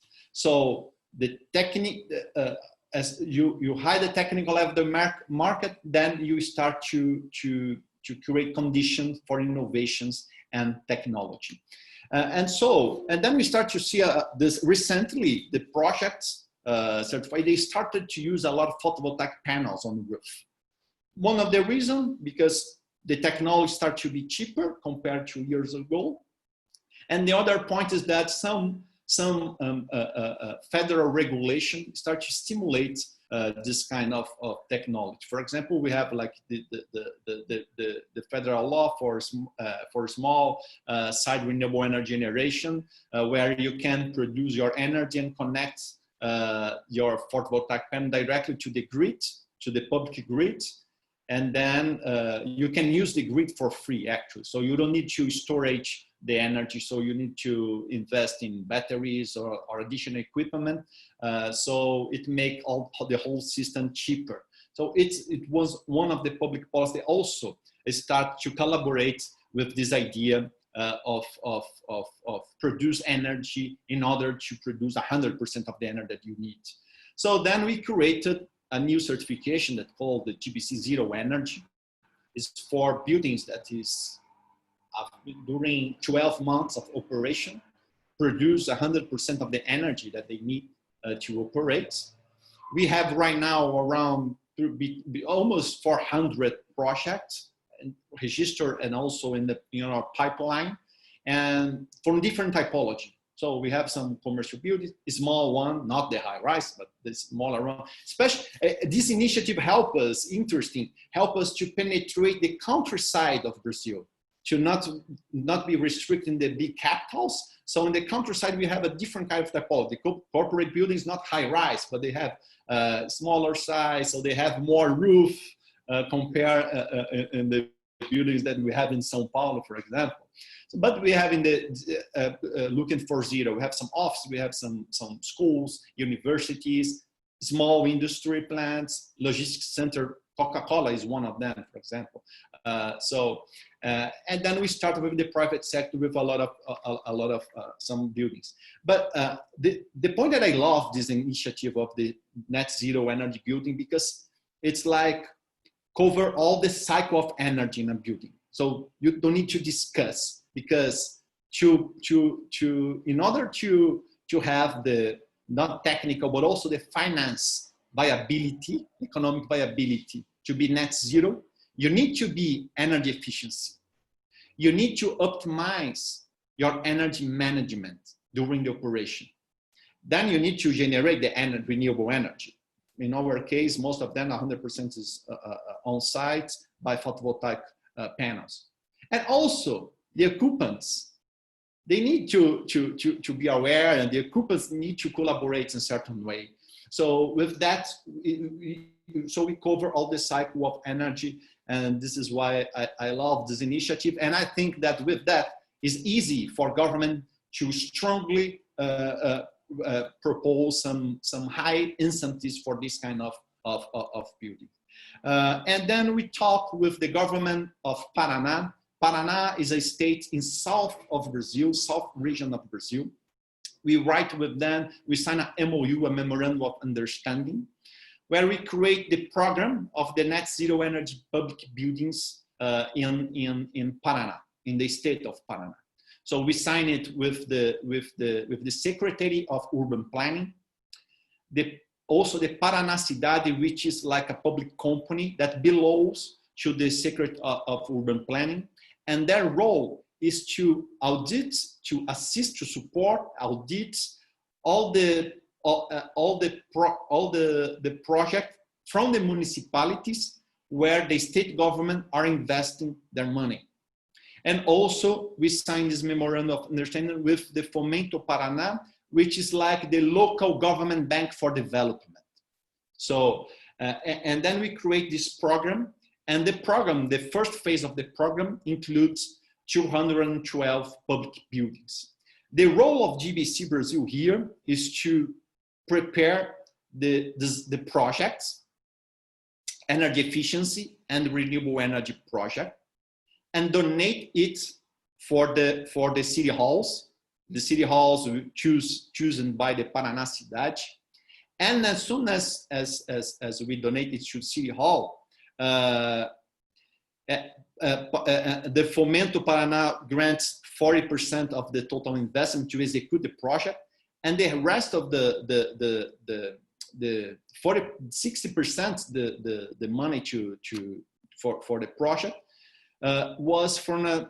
came from another federal regulation that is we call the energy efficiency program here in Brazil, where it's like a mandatory law where all the energy utility company should invest 0.5% of its net operating revenue in energy efficiency projects. So what GBC Brazil did, so we hired one of the best, I think the best company that is working with energy efficiency and renewable energy installation buildings. They are leading the net zero energy buildings here in Brazil. And so with Petinelli, we visit for 4 months, we visit all these 212 buildings. They made like the energy diagnostic. They audit different kind of more than 111,000 of equipments, HV, air conditioning, lights, freezer, and other small equipment that we have in kitchen. Some schools have kitchens. And then they prepare those projects. It was one project per city. So like Maringá include 29 schools, Paranavaí 24. It was schools, but in the city of Balsa Nova, we also include the city hall, the headquarters of city hall, the chamber of deputy, some parks, public gymnasium, sport venues, health unity, and the public landfill of the city, and also all the public light system. This is it's a small city, like 14,000 inhabitants. Probably the mayor will not need to pay energy bill anymore for the next. As soon as it's executed, he will not need to pay bill anymore of energy. So, and then we register all this project in the local utility company called Copel, the public call, where they donate more than almost 100 million reais for projects like that, like energy efficiency and renewable energy generation. And then at the public call, we occupied the first position. It was 7 projects. So the first, the second, the third, the fourth, the fifth. So all the first position, it was with our project. No, this is the project, just to have an idea. So with Copel is like the grant that we received from Copel is the second column. Then the investment that the City Hall signed the contract with Fomento Paraná, with the bank, to get 40% of the total investment. And for in this investment line, the grace period is 2 years, 2 years of grace period. So like the payback for the city hall is gonna be less than 3 years, for the cash flow, it's gonna be positive since the first year that we have all those things in operation. So the total is 212 buildings. We will have more than 100,000 kids studying in those schools. And for TBC, our investment was like $330,000 in the project. And with this amount, we would be able to release $10 million for investment in energy retrofit and renewable energy. So it's like an example of a private and public partnership that worked very well.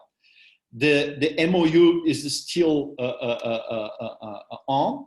Their expectation of the government state is to advance for 5,000 public schools that they have in the states. For the next one, we will not be able to pay everything for the project, so we will need some sponsors, some grants coming from Rockefeller Foundations, C4, those kind of organizations. But it's something that we are very, very, very enthusiastic about. And we already have some collateral effects. Then we have some private schools on the state of Paraná that also, like the Adventist church, they have like the Adventist education system. So they already registered 50 private schools. And for next year, we are targeting some hospitals, philanthropy hospitals. Challenge. We already have one registered for 0. It's 24 hours, 7 days a week. They have a lot of equipment, so we invest a lot in photovoltaic panels. But we are for the next coming years, we will target some hospitals. So this is an example of maturity and experience in the private sector in the green building movement. Very important public policies.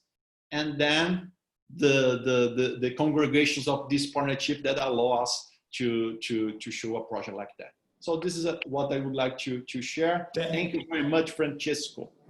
Thank you, Felipe. Thank you, because obviously I really think that this presentation gave us a great example of how an association like yours, of course, which, as you know, I mean, we share the same values with this among the GBCs. As a member of the Green Building Council of Italy, I'm particularly pleased to see the results of your hard work, and also I really like the fact that it shows that, you know, groups like ours can really help in transferring the knowledge, no? And in a certain way, also the first presentation we saw from John, I mean, the Green Council of New York is in a certain way the similar type of association in transferring certain knowledge and having the cities being part of it. I think is a great example, and I really hope that this will go also in other states within the Brazil. Since we have the next and last speaker for today is actually going to talk about another state of Brazil.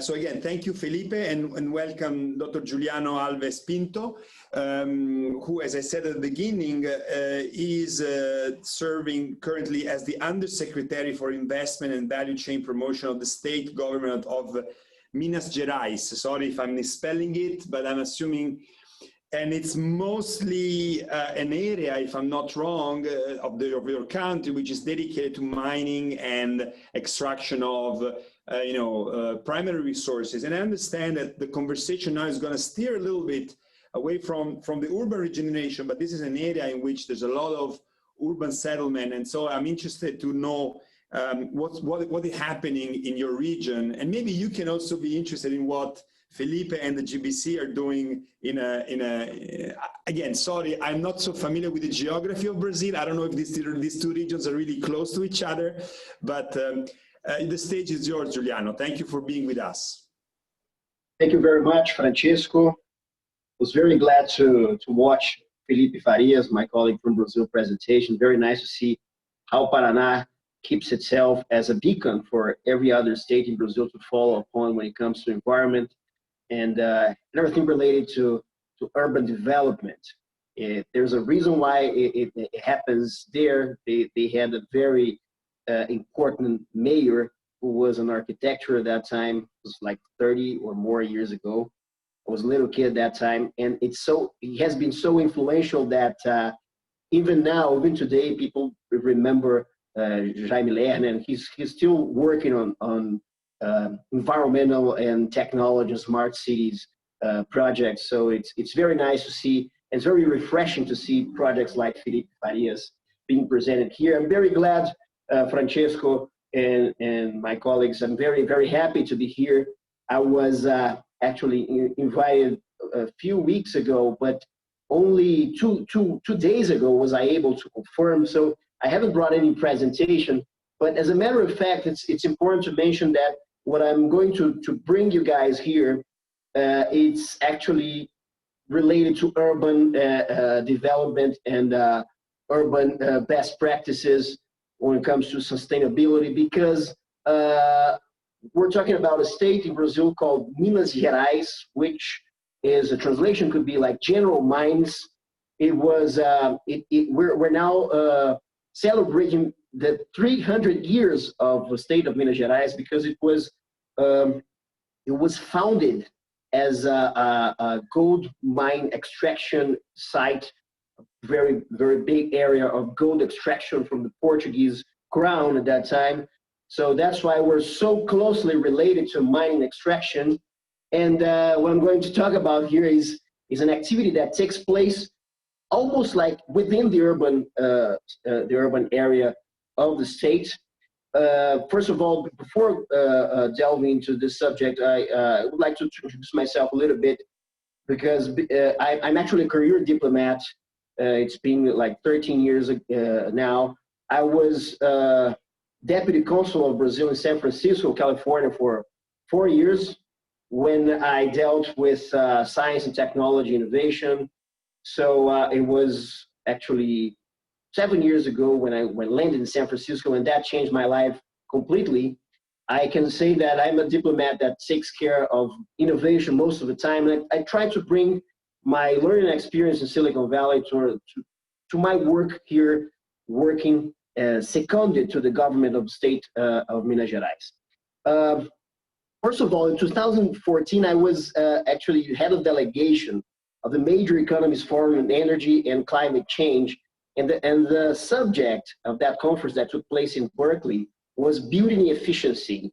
So it was the first time actually that I had the chance to be connected with the world of sustainability. And of course, that related directly with building and urban related subjects. And it was a great learning experience. Now, as I said, I work with investment, value chain, promotion, and mining is, as I said, one of the core areas of the economy of the state of Minas Gerais. I would say that it's very important segment in Brazil in general as part of the Brazilian economy. It corresponds to 2.5% of the GDP. And when it comes to the state of Minas Gerais as a whole, it will account from 16 to 20% of the total GDP, which is a lot, right? And considering that the other major important activity is agriculture, and of course we're a leading state when it comes to car manufacturing and steel manufacturing. Minas Gerais, as I mentioned, it's a very important state within the whole Brazil. It's the second state when it comes to populations, 20 million, 23 million people, 23 million inhabitants. It has the third largest GDP, right?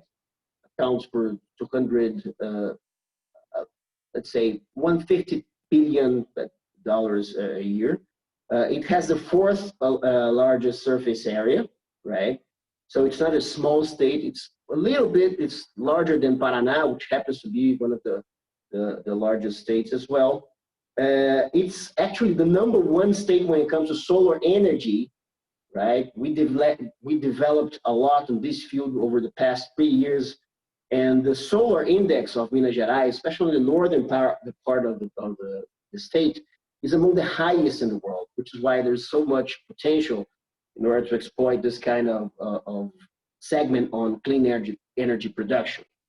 So I need to, first of all, after talking about Minas Gerais as a whole, I don't know if you guys remembered a major accident, almost like it was actually a tragedy that happened January 25th, 2019, a year and a half ago, that there was a dam breakage. A mining dam broke, right? And 300 people were actually found dead. And it was a huge environmental impact on the basin of the Paraopeba River, right? Which is a very important river when it comes to water supply, right? Of the city of Belo Horizonte, where I am right now. Belo Horizonte has a metro area of 6 million people, and the mining sites are around. They're all around the city.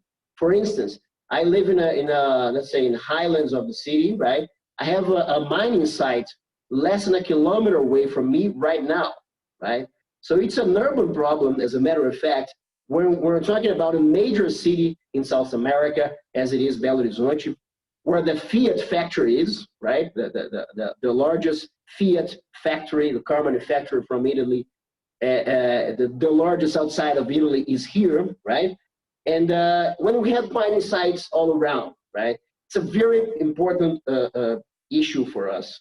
There's a lot of condos, a few of them, the luxury condos that are actually placed right beside the mining sites. So whenever a dam like that breaks ever again, or we hope that it will never happen again, it could affect a lot of people, much more people than it did the last time it happened a year and a half ago. So we talk about water supply. There's an iron ore dust all over the windows, right? My window here, right in front of me, has a lot of dust that comes from iron ore, and it's a drag for most people. But it's important to mention that this activity, it corresponds, as I said, with 16 to 20% of the GDP. It employs a lot of people. Thousands of direct jobs are related to mining, and there are thousands of jobs related to mining indirectly. We're talking about restaurants, services in general, hotels, right? So it's an important business that happens in our state that we actually thought about, let's say, not condemning it directly, but trying to figure out a new framework in which we could, let's say, reset mining in Brazil. Because what happened, as I mentioned, Brumadinho, it actually affected the whole industry of mining worldwide, right? So we decided at the state to figure out a brand new framework for mining in Minas Gerais. It's something that I would say it's brand new for Brazil. It may turn out to be one of the best practices in the world if everything goes well. Hopefully it will, because we're seeing a lot of engagement from the companies, the mining companies themselves, right? So first of all, we could say that we have like 4 pillars in which we're situating this brand new framework.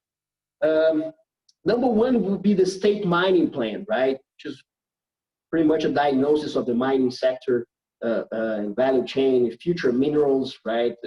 Here in Minas Gerais, we have large supply of lithium, for instance, niobium, graphene production. So not only iron ore or gold, which is more like a traditional mining type of mining that happens here, but also future related minerals. And of course, we're trying to envisage an innovation cluster here that is going to be directed to mining tech, right? So if mining takes place here, we have number 1 Federal University of Brazil is here, UFMG. We can bring in talent and the mining extraction together. We can think about building up mining tech ecosystem here. As a matter of fact, the first startup ecosystem related to mining has been launched here. It happened 2 years ago. It's called Mining Hub. So we have already a traction to work on that as well.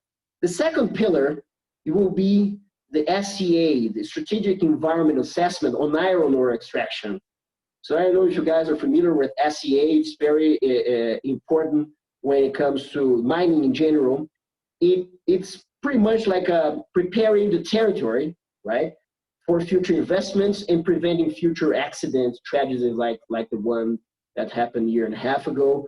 The planning of the territory for mining, it's pretty much like being done beforehand, right? So whenever a company applies for getting a license on mining extraction, that license should be, of course, previewed by the Strategic Environment Assessment beforehand.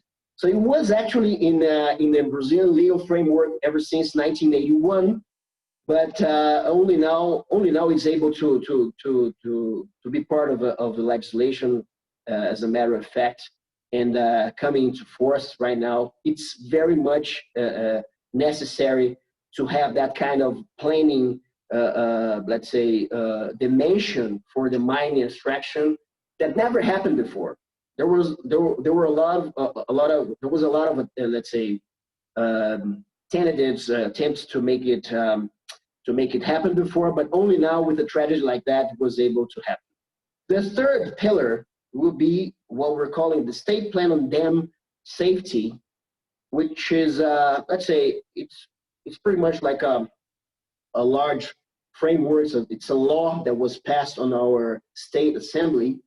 And one thing that is completely new for most people in the mining industry is that we're going to be able to have like environmental caution, environmental insurance applied to mining dams, so that whenever an accident happens, we're going to be able to have the necessary financial resources in order to fund and to of course being able to pay for the damage itself, especially the time when you need to mobilize a lot of efforts on rescue helicopters and people, firemen, most of them, in order to rescue and to make sure the impact is the minimum possible in a tragedy like that, right?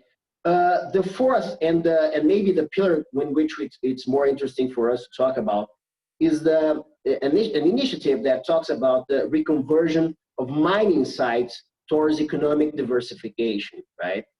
So as I mentioned, 16 to 20% of the GDP, similar to agriculture, but we can say that there are many cities completely 100% dependent on mining extraction, on the taxes that are paid by the mining companies in order to let's say, to compensate for the activity, and they rely on those financial resources, and they can't find any other alternative in order for those people to be employed in other activities, or maybe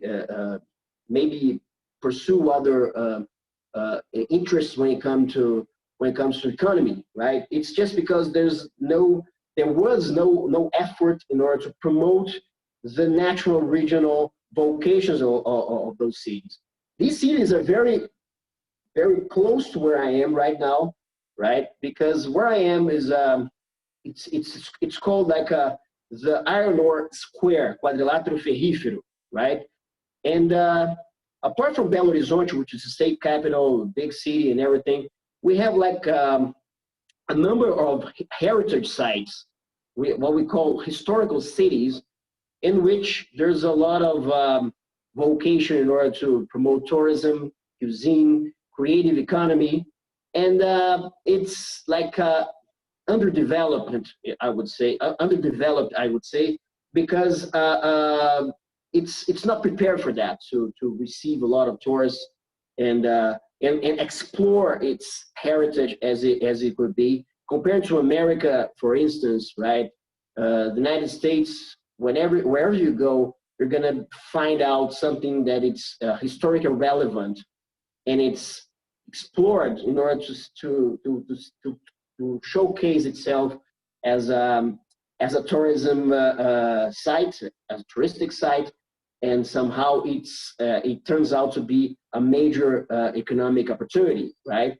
I saw a lot of that in California, for instance, even though it's a state that it's only 150 years, 180 years, I would say, no more than that of history when it comes to American occupation. Of course, it was the Spanish period and everything, but everything is very well appreciated when it comes to finding out opportunities, right? So we're working on that throughout many, how can I say, a few interesting initiatives. I would mention, for instance, our small business institution here in Brazil. Is SEBRAE, right? So we're working on diversification of this iron ore square area, right? And just to mention, we have like 100 years ago, 100 years ago, warehouses of a former mining site in a city called Nova Lima, very close to here, like 30 kilometers from here.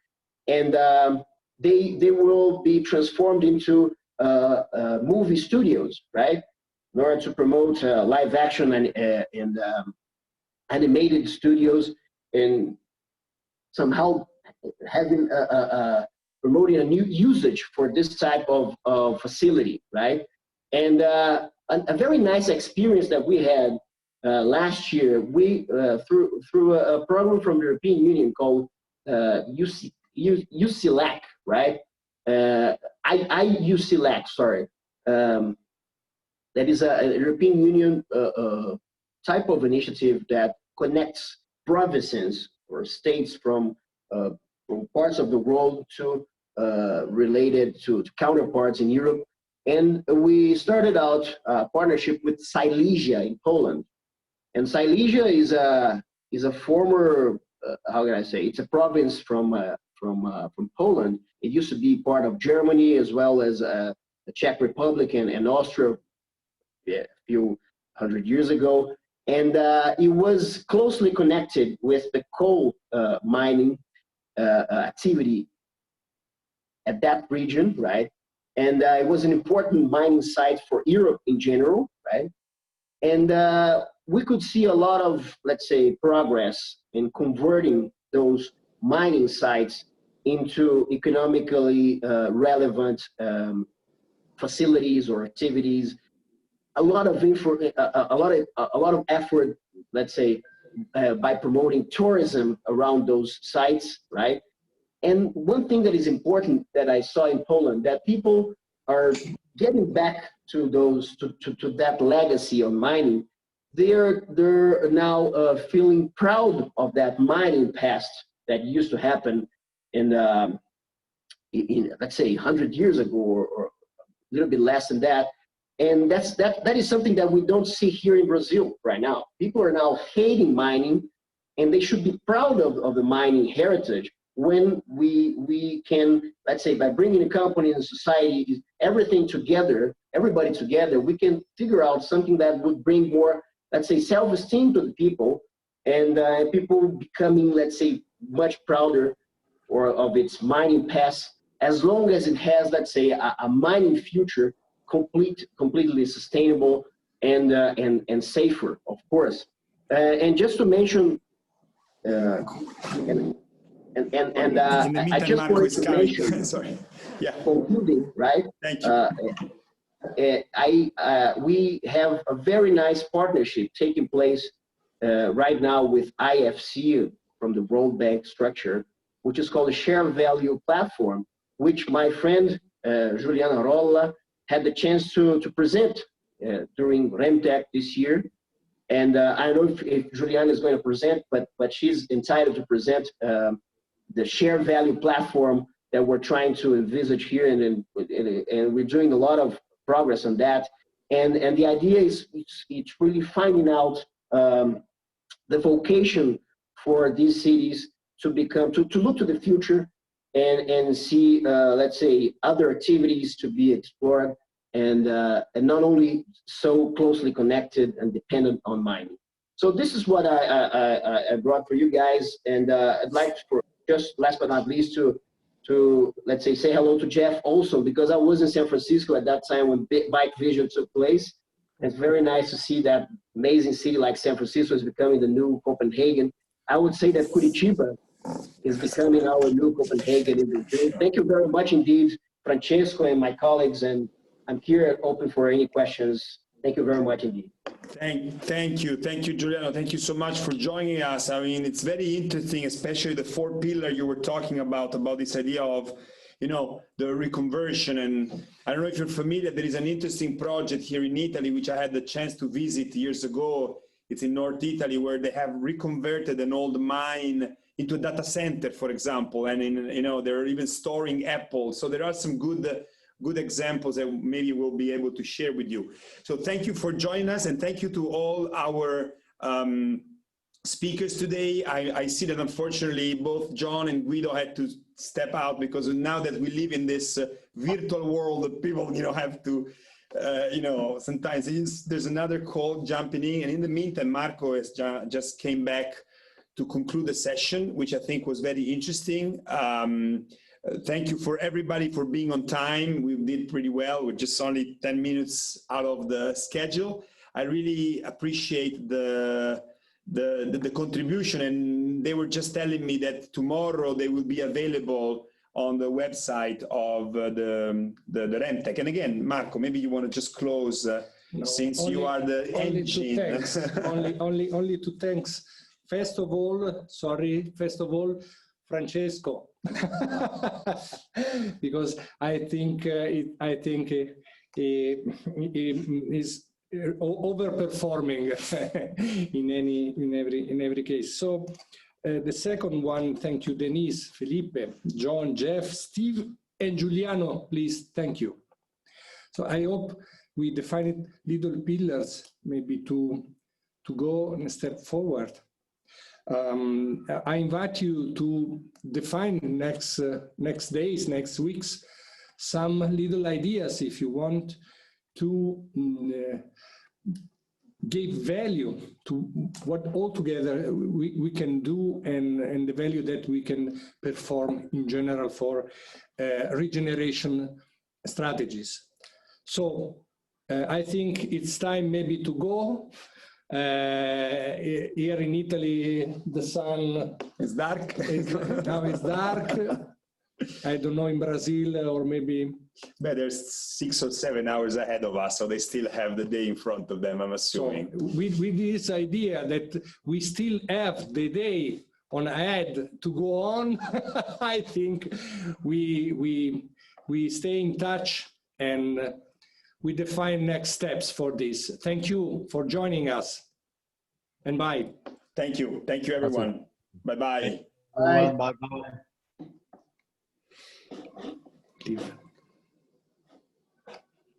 Fallei con la registrazione. Leave meeting.